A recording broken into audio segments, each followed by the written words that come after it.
കൂട്ടുകാരെ നമുക്കൊന്ന് കണ്ടാൽ ഭയങ്കര തോന്നുമെങ്കിലും സിമ്പിളായിട്ടൊരു DI. നമുക്ക് കുറേ കമ്പനികളുടെ പേരും അവിടുത്തെ ടോട്ടൽ എംപ്ലോയീസിൻ്റെ നമ്പർ, പിന്നെ ഈ ടോട്ടൽ എംപ്ലോയീസിനകത്തെ സയൻസ് ഗ്രാജുവേറ്റ് ആയിട്ടുള്ളവരുടെ പെർസെൻറ്റേജ്, കൊമേഴ്സ് ഗ്രാജുവേറ്റ് ആയിട്ടുള്ളവരുടെ പെർസെൻറ്റേജ്, ആർട്സ് ഗ്രാജുവേറ്റ് ആയിട്ടുള്ള പെർസെൻറ്റേജ്, ഇത്രയും തന്നിട്ടുണ്ട്. അപ്പോൾ ഇവിടുത്തെ ടോട്ടൽ നമ്പർ ഓഫ് എംപ്ലോയി എന്ന് പറയുന്നത് സയൻസ് ഗ്രാജുവേറ്റിൻ്റെ എണ്ണം പ്ലസ് കൊമേഴ്സ് ഗ്രാജുവേറ്റിൻ്റെ എണ്ണം പ്ലസ് ആർട്സ് ഗ്രാജുവേറ്റിൻ്റെ എണ്ണം. ഇതിൽ കുറേ ഇടം വേക്കൻ്റ് ഉണ്ട്. ഈ വേക്കൻ്റ് ആയിട്ടുള്ള സംഭവം എന്തൊക്കെയാണ് നമുക്ക് ക്വസ്റ്റ്യൻ ചെയ്ത് കിട്ടും. അപ്പോൾ ആദ്യത്തെ ചോദ്യത്തിലേക്ക് പോകാം. The average number of science graduate employees and commerce graduate employees in company A was 518. Company എയിലെ സയൻസ് ഗ്രാജുവേറ്റിൻ്റെയും കൊമേഴ്സ് ഗ്രാജുവേറ്റിൻ്റെയും ആവറേജ് 518 ആയിരുന്നു. What's a total number of employees company A. Company എയുടെ ടോട്ടൽ നമ്പർ ഓഫ് എംപ്ലോയി കണ്ടുപിടിക്കാൻ പറഞ്ഞേക്കും. നോക്കി, company എയിൽ സയൻസും കൊമേഴ്സും ഇവരുടെ ആവറേജാണ് നമുക്ക് തന്നേക്കുന്ന 518. സയൻസിൽ 40% ആൾക്കാരുണ്ട്, കൊമേഴ്സിൽ 30% ആൾക്കാരുണ്ട്. ഇതിൻ്റെ ആവറേജ് എന്ന് പറഞ്ഞാൽ 40 30 കൂട്ടി 70. 70ൻ്റെ പകുതി എടുത്താൽ 35% കിട്ടും. ഈ 35% ആണ് നമുക്ക് തന്നേക്കുന്ന 518. നമ്മൾ കണ്ടുപിടിക്കാൻ പറഞ്ഞേക്കുന്നത് total number of employees in company A. Company എയുടെ ടോട്ടൽ നമ്പർ ഓഫ് എംപ്ലോയീസ് കണ്ടുപിടിക്കാൻ പറഞ്ഞേക്കുക. ടോട്ടൽ നമ്പർ ഓഫ് എംപ്ലോയി എന്ന് പറഞ്ഞാൽ 100% അല്ലേ. അപ്പോൾ 35% 518. 7 വെച്ച് വിട്ടിക്കഴിഞ്ഞാൽ ഇവിടെ 5 വരും. ഇവിടെ 7 വെച്ച് വിട്ടിക്കഴിഞ്ഞാൽ 7 7 49, പിന്നെ 2 7 4 28. അപ്പോൾ 5% 74. അപ്പോൾ 100% കിട്ടാനായിട്ട് ഇവിടെ 20 വെച്ച് ഗുണിക്കുക, അതിൽ ഇവിടെയും 20 വെച്ച് ഗുണിക്കുക. അപ്പോൾ എത്ര കിട്ടും? 74 × 2 ചെയ്യുക. അപ്പോൾ 150 കിട്ടും, 148 കിട്ടും. ലാസ്റ്റ് 0 ഇടുക. ഇതാണ് നമ്മുടെ ആൻസർ. ഓക്കെ, 1480. അടുത്ത question. Total number of employees in company E was 3 times the total number of employees in company B. ഇയിലുള്ള എംപ്ലോയീസിൻ്റെ എണ്ണം എന്ന് പറയുന്നത് ബിയിലുള്ളതിൻ്റെ 3 times. ഇയും ബിയും ജസ്റ്റ് നോക്കി, രണ്ടിടത്തെ നമ്പർ തന്നിട്ടില്ല. അപ്പോൾ ഇയിലുള്ളത് ബിയിലുള്ളതിൻ്റെ 3 times എന്നാണ് പറഞ്ഞിരിക്കുന്നത്. അപ്പോൾ ബിയിലൊരു എക്സ് നമ്പർ ഓഫ് ആൾക്കാരുണ്ടെങ്കിൽ ഇവിടെ ഇപ്പോൾ അതിൻ്റെ 3 times, അപ്പോൾ 3x നമ്പർ ഓഫ് ആൾക്കാരുണ്ടാവും. The difference between number of commerce graduate students in company E and that in company B was 300. ഇയിലെയും ബിയിലെയും കൊമേഴ്സിൻ്റെ ഡിഫറൻസ് 300 ആണെങ്കിൽ what's the total number of employees in company B. ബിയുടെ total number of employees കണ്ടുപിടിക്കാൻ പറഞ്ഞേക്കും. ഈ സംഭവം നമ്മളവിടെ നോട്ട് ചെയ്തായിരുന്നു. ഇനി പറഞ്ഞേക്കുന്നത് ഇയിലെയും ബിയിലെയും കൊമേഴ്സിൻ്റെ ഡിഫറൻസ് 300 ആണ്. ഇയുടെയും ബിയുടെയും കൊമേഴ്സിൻ്റെ ഡിഫറൻസ്. ഇയുടെ കൊമേഴ്സ് എത്രയാണ്? കൊമേഴ്സിൻ്റെ പേഴ്സൻറ്റേജ് അറിയത്തില്ല, പക്ഷേ സയൻസിൻ്റെയും ആർട്സിൻ്റെയും പേഴ്സൻറ്റേജ് അറിയാം. 30 50 കൂട്ടിക്കഴിഞ്ഞാൽ 80. ടോട്ടൽ 100% ആൾക്കാരുള്ളൂ. ഇപ്പോൾ ഇത് രണ്ടും കൂടെ കൂട്ടിക്കഴിഞ്ഞാൽ 80%. അപ്പോൾ ബാക്കി എത്രയുണ്ട്? 20%. അപ്പോൾ ഇയുടെ കൊമേഴ്സ് എന്ന് പറഞ്ഞാൽ 20%. അതായത് 3xൻ്റെ 20%. 3xൻ്റെ 20% എടുത്ത് എത്ര കിട്ടും? 3 ഗുണിച്ച് കഴിഞ്ഞാൽ 60% ഓഫ് എക്സ് കിട്ടും. ഇനി ബിയുടെ കൊമേഴ്സ് എന്തോരോ? ഇവിടെയും കൊമേഴ്സിൻ്റെ പേഴ്സൻറ്റേജ് ഇല്ല, പക്ഷേ സം എടുത്തിട്ട് കുറച്ച് നമുക്ക് പേഴ്സൻറ്റേജ് കണ്ടുപിടിക്കാം. Science 40%, arts 25%. 40 25 കൂട്ടിക്കഴിഞ്ഞാൽ 65. 100ൽ നിന്ന് 65 കുറച്ച് എത്ര കിട്ടും? 65-ൻ്റെ 5 കൂട്ടി 70, പിന്നെ ഒരു 30 കൂടെ പോരെ. അപ്പോൾ ബിയുടെ കൊമേഴ്സ് 35%. അപ്പോൾ ബിയിലെ കൊമേഴ്സിലുള്ള പിള്ളേരുടെ നമ്പർ എത്രയാണ്? ബിയിൽ ടോട്ടൽ എക്സ് നമ്പർ ഓഫ് ആൾക്കാരുണ്ട്, അതിൻ്റെ 35%. അപ്പോൾ 35% ഓഫ് എക്സ്. ഇത് ഇയിലെ കൊമേഴ്സിൻ്റെ നമ്പർ, ഇത് ബിയിലെ കൊമേഴ്സിൻ്റെ നമ്പർ. ഇവരുടെ ഡിഫറൻസ് ആണ് നമുക്കവിടെ തന്നേക്കുന്ന 300. അപ്പോൾ നോക്കി, 60% ഓഫ് എക്സിൽ നിന്ന് 35% എക്സ് കുറയ്ക്കുക. അപ്പോൾ എത്ര കിട്ടും? 35 5 40, പിന്നെ 20 കൂടെ പോരെ. അപ്പോൾ 25% ഓഫ് എക്സ് ആണ് 300. നമ്മളോട് കണ്ടുപിടിക്കാൻ പറഞ്ഞേക്കുന്നത് total number of employees in company B. ബിയുടെ ടോട്ടൽ കണ്ടുപിടിക്കാനാണ് പറഞ്ഞേക്കുന്നത്. ബിയുടെ ടോട്ടൽ എന്താ? എക്സാ. ഇവിടെ നിന്ന് എക്സ് കണ്ടുപിടിച്ചാൽ മതി. 25%. 25% എന്ന് പറഞ്ഞാൽ 25/100. ആദ്യത്തെ കിട്ടിക്കഴിഞ്ഞാൽ 4 കിട്ടും. 4 അങ്ങോട്ട് എടുത്ത് കഴിഞ്ഞാൽ 40 12. 1200 വരും എക്സ്. ഇതാണ് നമ്മുടെ ആൻസർ. Okay, option C. അടുത്ത question. If the respective ratio between number of arts graduate employees and commerce graduate employees in company D was 4:9.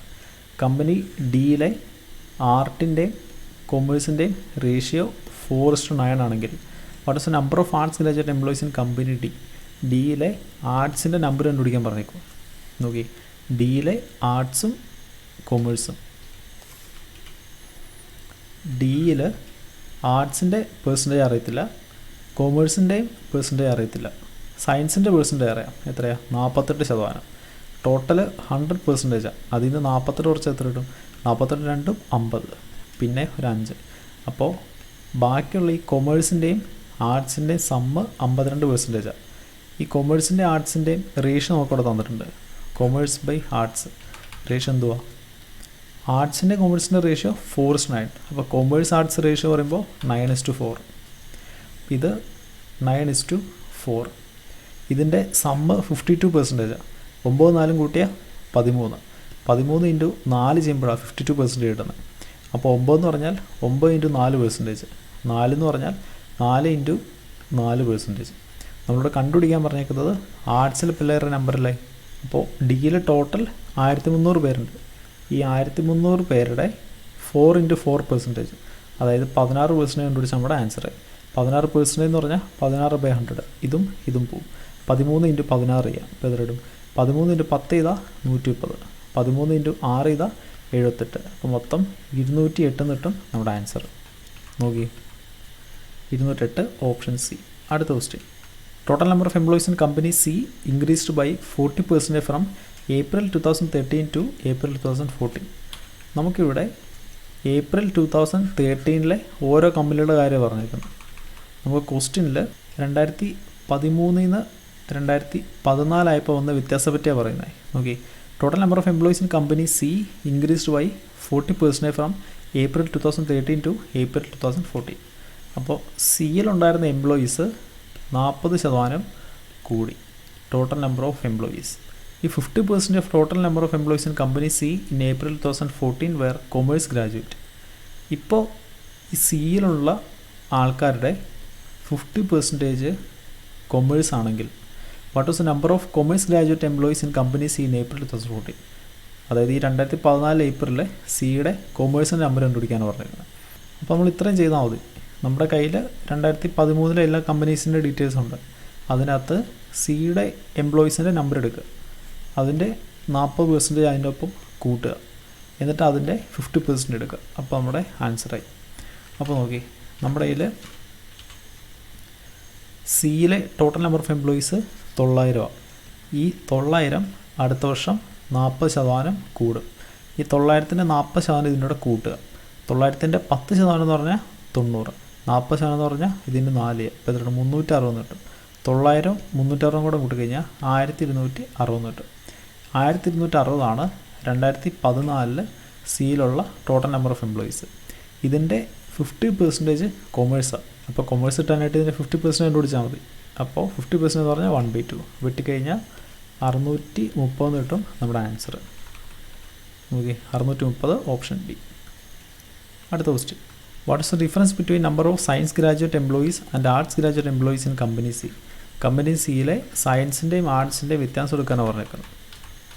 Company സിയുടെ ടോട്ടൽ 900. സയൻസിൻ്റെ പേഴ്സൻറ്റേജ് അറിയത്തില്ല, കൊമേഴ്സിൻ്റെയും ആർട്സിൻ്റെയും പേഴ്സൻറ്റേജ് ഉണ്ട്. സയൻസിൻ്റെ പേഴ്സൻറ്റേജ് കൂടുന്നത് കണ്ടുപിടിക്കാമല്ലോ. 44 35 കൂട്ടിക്കഴിഞ്ഞാൽ 79. അതിൻ്റെ കൂടെ 1 കൂട്ടി 80, പിന്നെ ഒരു 2 കൂടെ. അപ്പോൾ ഇവിടുത്തെ സയൻസിൻ്റെ പേഴ്സൻറ്റേജ് എന്ന് പറഞ്ഞാൽ 21%. നമ്മളോട് കണ്ടുപിടിക്കാൻ പറഞ്ഞേക്കുന്നത് ആർട്സിൻ്റെയും സയൻസിൻ്റെയും വ്യത്യാസമാണ്. നോക്കി, ആർട്സിൻ്റെ പേഴ്സൻറ്റേജ് സിയിൽ 35, സയൻസിൻ്റെ 21. വ്യത്യാസം എത്രയാണ്? 21 14 കൂട്ടുമ്പോൾ 35 കിട്ടുന്നത്. അപ്പോൾ 14% ഓഫ് ഇവിടുത്തെ ടോട്ടൽ, അതായത് 900. ഇത് ചെയ്ത് നമ്മുടെ ആൻസറായി. പേഴ്സൻറ്റേജിന് പകരം 100 ഇടുക. ഇതും പോകും. 14 × 9 ചെയ്ത് കഴിഞ്ഞാൽ 90 36 126 കിട്ടും നമ്മുടെ ആൻസർ. Okay, option A. കണ്ടോ? അപ്പോൾ നമ്മുടെ ഡി എ ഒറ്റ നോട്ടത്തിൽ കണ്ടു കഴിഞ്ഞാൽ ഭയങ്കര പാടാൻ തോന്നുമെങ്കിലും വളരെ എളുപ്പമായിട്ടുള്ള ഡി എ ആയിരുന്നു. ഇന്നത്തെ 4ാമത്തെ ക്വസ്റ്റ്യൻ കാണുമ്പോൾ ഭയങ്കര ലെങ്തി ആണെന്ന് തോന്നും. ഇവിടെ പേഴ്സൻറ്റേജ്, ഇവിടെ 13 14 ചെയ്തിട്ടുണ്ട്, പിന്നെ പേഴ്സൻറ്റേജ്, പിന്നെ 14 എന്നൊക്കെ ചെയ്തിട്ടുണ്ട്. അപ്പോൾ ഇത് കാണുമ്പോൾ നമ്മൾ വിചാരിക്കും ഭയങ്കര ബുദ്ധിമുട്ടാകുന്നു. പക്ഷേ ശരിക്കും നല്ല എളുപ്പമുള്ള ക്വസ്റ്റ്യൻ ആയിരുന്നു അത്. ഓക്കെ, അപ്പോൾ കൂട്ടുകാർ ഇന്നത്തേക്ക് ഇത്രയേ ഉള്ളൂ. ബാക്കി നമുക്ക് അടുത്ത വീഡിയോ പഠിക്കാം.